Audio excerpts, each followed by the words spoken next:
This video is for business leaders who want to more effectively allocate their finite mental resources, their self-control in business in a way which will maximize the effectiveness of their decisions and thereby affect the outcomes, the business outcomes for your organization. So this is in essence a summary of the book Willpower by Baumeister and John Tierney. It's an excellent book, and I can only scratch the surface even with 2 episodes. So I would really encourage you to listen to or read the book to get deeper understanding of all the stuff I'm talking about today. So please watch to the end of this episode. I will give you some bonus material, some extra things which will help you make the best use of this finite resource, which is your self-control. It's funny that for this background, I couldn't find anything about self-control in business except these things here. Somehow it seems to be all about meditation and fitness when it absolutely is relevant as much or far more so within your business, how to make decisions, how to keep your willpower up and focused and directed, and how to spend it the best. And in your especially given that decisions are a significant drain on that. And I'm going to talk about that more in a second.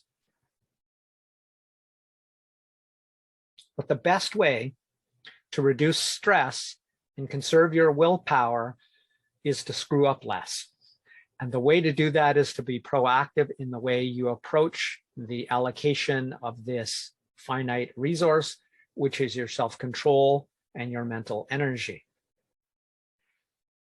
One of the things that you can do to make this really effective is to know your limits and set realistic, attainable daily goals. That is, know what your overall goal is for the day. And don't be unrealistic. If you make it, you go, well, I set a high goal, I accomplish more.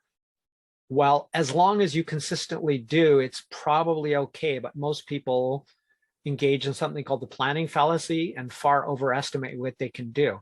One good trick you can do to really make the best of this is allocate the most challenging tasks for early in the day and time box them. That is, you put in maximal or the best effort you possibly can for a set period of time and define success is diligent work for X time. That way, when you finish, you have succeeded and you have a sense of having succeeded. If you feel like you didn't succeed or you let yourself down, that will actually further drain your willpower and self-control. So virtually nobody really understands, at least intuitively, we don't feel this in our body, how much decisions deplete your mental energy and your self-control, your willpower. And the best example I can think of this is chess masters who, at a high-level tournament, a chess master will burn approximately 4,000 calories, which is equal to what a professional tennis player would burn at their tournament. So it gives you an idea how much energy, actual energy, blood glucose is consumed making decisions all day. So as a business leader, this is sort of your stock and trade. So you need to make sure you recharge that properly and use it most efficiently. One of the other things, and this is a significant thing that really matters, is it's not the quality of the decision you make, whether you make a poor decision or a high quality, excellent decision. It's the amount of mental energy, the amount of effort it takes you mentally to make that decision, which determines how much of your willpower, your self-control, your blood glucose that it actually consumes. Nothing to do with the quality of the decision, everything to do with the effort you put into making that decision. Another thing that is significant in terms of burning your willpower, your blood glucose, is forcing yourself to do something you really don't want to do, whether that's that painful meeting. Set it probably earlier in the day. Just be aware that by doing that, you're going to be consuming more of your mental energy that then can't be allocated to other more important things if it's not that important. So be strategic about anything where you have to force yourself to do it, because for you, it sucks. So this is individual. This relates back to the concept I was just talking about.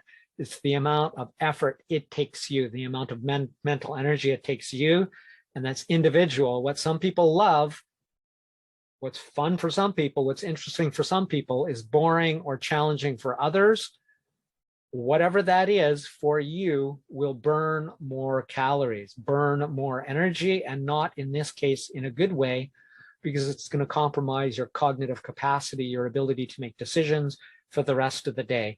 So what you want to do in challenging situations like that is watch for signs or symptoms of depletion and strategize accordingly to counteract that or to manage your day in such a way to prevent that. So signs of that would be indecisiveness, which isn't typical for you, confusion over things that aren't normally confusing. That's a time to take some downtime, to probably eat something, in particular protein or something low glycemic. So this is really a way of talking about picking your battles. So the last one is if you have something tedious and painful to do, besides what I've already talked about, cleaning out that garage, set a blocked time limit, a small blocked time limit, 30 to 60 minutes maybe. Might take you 10 hours to clean that garage, but you'd be better to do it 30 to 60 minutes at a time and actually do it, then return to it the next day or the next week until you're finished, than to try to do it all at once, because it probably will never get done if you don't do it that way.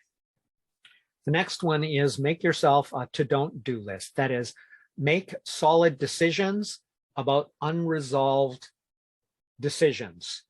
That is, whether you're going to defer the decision, delegate the work, do it, or drop it. Yeah, that getting things done concept.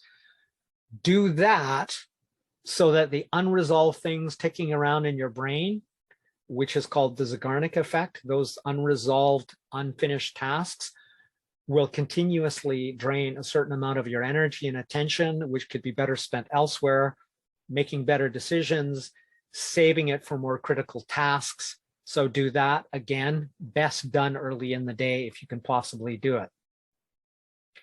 And we're already to the bonus material, which is a simple thing, but really critical and really valuable to you. And that is, all habits, good or bad, are reinforced by routine. So you want to ritualize that which you want to reinforce, exercise, whatever it is, doing specific things at work. Ritualize what new habits you're trying to learn or establish into your routine at work or at home, and break the routine of those which you're trying to break. So if you have a certain set of steps, you come home, you turn on the TV, you sit down, you watch 5 minutes of TV, then you get up and grab a beer, but you're trying to get rid of the beer in terms of a regular thing. So instead, you either don't sit down for 5 minutes, or you intentionally sit down for 25 minutes and then get up and drink some water. And then if you still want the beer, you can have it by breaking your routine. You can oftentimes, it will help give you the mental resources to break your habit. So that's the end of this episode. Save one thing. I have a recommended video, and this is, let's call it a cognitive or decision compass. The video is called How to Set Your Company Vision. It's based on the work by Jim Collins in his book, Beyond Entrepreneurship 2.0. I'll put a link there and or put it in the description. Today, it's just going to be in the description. And if you enjoyed this video and you learned something valuable or useful that you can use in your business, in your leadership, show the love or share the love by sharing the video. That's it for Crush It Club 197, Self-Control for a Successful Business Part 1. My name is Tim B. Green. Bye for now.